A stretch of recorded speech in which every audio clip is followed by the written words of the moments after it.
The type of special needs learner that I was working with in my special needs school was a learner who had intellectual disability or an intellectual impairment.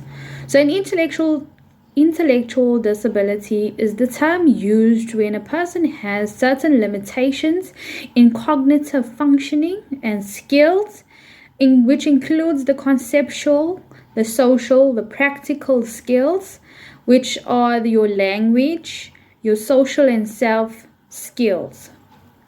There are 5 intellectual disabilities that include the Down syndrome, Fragile X syndrome, the Prader-Willi syndrome, the developmental delay, and the fetal alcohol spectrum disorder.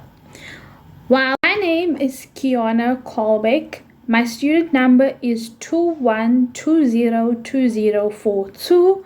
I am an IP student in my 3rd year at the Musgrave campus.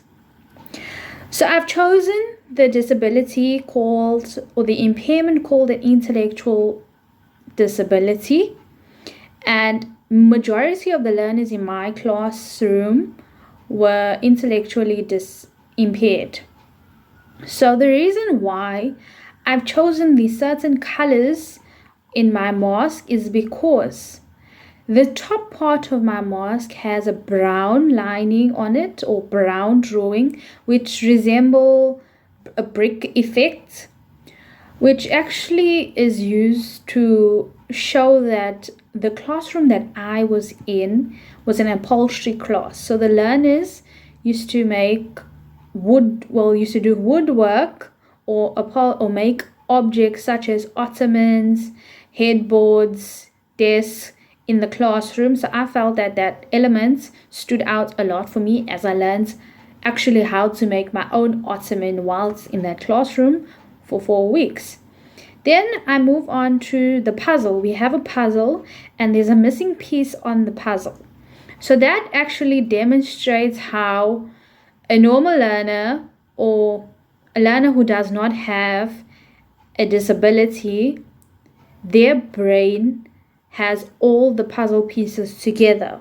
Whereas the learner who is a special needs learner has a disability, and to represent that, I've shown how there's a piece of the puzzle which does not fit in correctly, or it's missing. Then I have the ribbon, the green ribbon on the one part of the eye.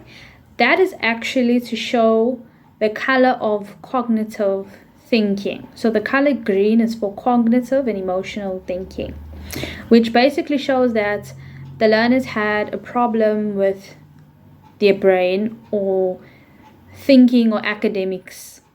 Okay, so they struggled in their academics a lot. Then I have the soccer field. The soccer field for me represents how the learners enjoyed playing soccer at school. They would often ask me at times to come and watch them whilst they were playing their matches. And they did not have a extramural setting or extramural after school, but rather they did their training during school time. So it would be after break for an hour, the learners would play soccer, and then they would come back to classroom and change before home time. Then I have the lips. So the one part of the lips is red, the one part is yellow. The red part has hearts, which shows the warmth that the learners gave me.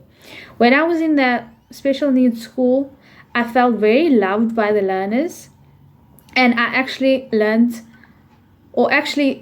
ended up loving them as well. So much. So they were very warm, they were very kind, they were very giving, which actually stood out for me as well. And the yellow part shows how happy they were. So a lot of the times you would see them smiling, or they were singing, or they were dancing. They were always very joyful learners. Then I have the black part below the lips, which shows the moustaches that they have. So the classroom I was in were 18 or 19-year-olds, and they were in grade 6, so they repeated the same grade twice, and they were more or less my age, which,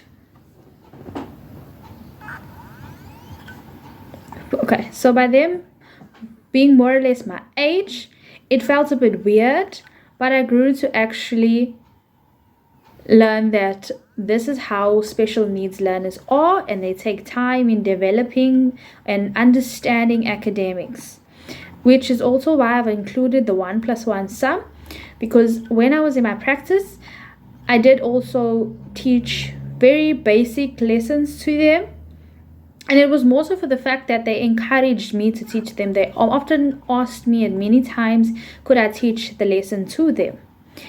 Then I have the rainbow on the other eye. So the rainbow actually signifies how there were different disabilities in that special needs school, but they all functioned together, they all worked together, and they were all very helpful towards each other, especially when it came to physical work and helping teachers in the school. They really showed how you need to be compassionate towards each other, and regardless of them having disabilities, it does not mean that they are useless or they cannot help each other. Especially when it came to academics, a lot of the times in the academics, they would help each other if they didn't know how to complete a certain task. I've also included the cotton ball element. That is to show that they also made pillowcases. So they would sit and they would cut their sponge after break, and they would stuff the pillows, and their assistant teacher would actually sew the pillow closed. Thank you.